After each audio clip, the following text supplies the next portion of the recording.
Shalom à tous. Alors, Baruch Hashem, on est à quelques jours maintenant de Shavuot.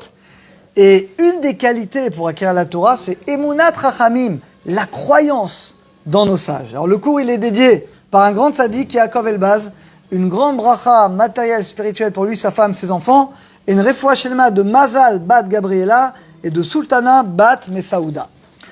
Alors, on a dit, c'est quoi la Emunat Chachamim? La Emunat Chachamim, c'est la croyance qu'il y a la Torah écrite, il y a la Torah orale.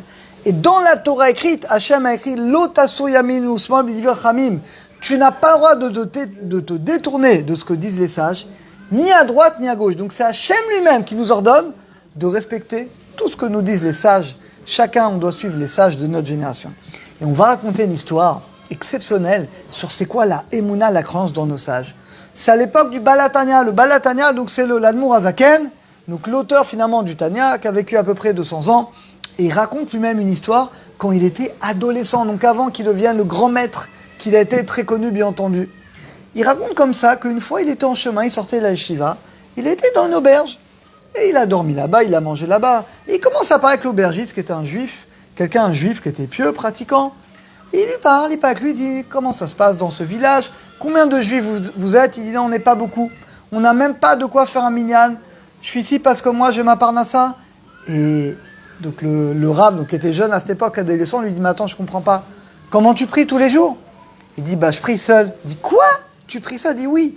Il n'y a que Rosh Hashanah Kippour, parce que l'autre village il est à plusieurs kilomètres. Il n'y a que Rosh Hashanah Kippour que je m'organise pour aller là-bas. Mais sinon, il dit c'est pas possible. Un juif comme toi, qui a la crainte, l'amour d'Hachem, tu réponds pas au Kaddish, pas à la Kedusha, pas à Barechou, c'est pas possible. Tu peux pas prier seul toute ta vie comme ça. Alors l'aubergiste lui dit mais j'ai pas le choix. Ma parnassa, finalement, elle est ici, je ne peux pas aller ailleurs. Et là, écoutez ce qu'il a dit. Il lui a dit, mais dis-moi, je vais te poser une question. Le village juif qui est pas très loin, qui est à quelques kilomètres, il y a combien de familles juives là-bas? Il dit, il y a à peu près 1000 familles juives. Il dit, d'accord. Et comment ils vivent ces 1000 familles juives?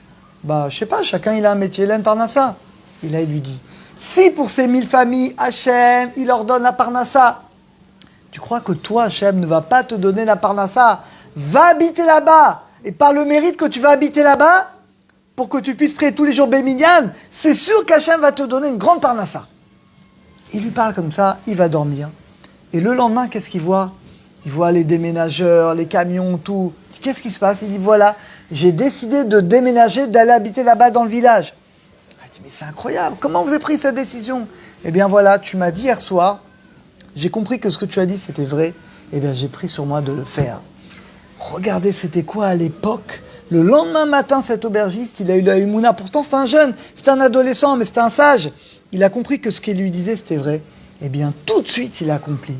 C'est quoi la Emouna des sages, la croyance? C'est que quand tu as un maître qui te dit quelque chose, eh bien, tu as l'Emouna que ça vient d'Hachem, et tu le fais finalement immédiatement. Et regardez, dans une génération, c'est peut-être ce qui nous manque, parce que c'est vrai qu'on étudie plus que les générations de nos parents, de nos grands-parents, mais malheureusement, on a beaucoup moins l'Emouna des Chachamim. Dans les générations d'avant, quand le Rav disait quelque chose, là, les gens, ils avaient une Emouna claire, ils avaient l'Emouna, ils le respectaient. Aujourd'hui, tu dis à quelque chose, quelqu'un, je ne sais pas, et je vais voir, je vais réfléchir.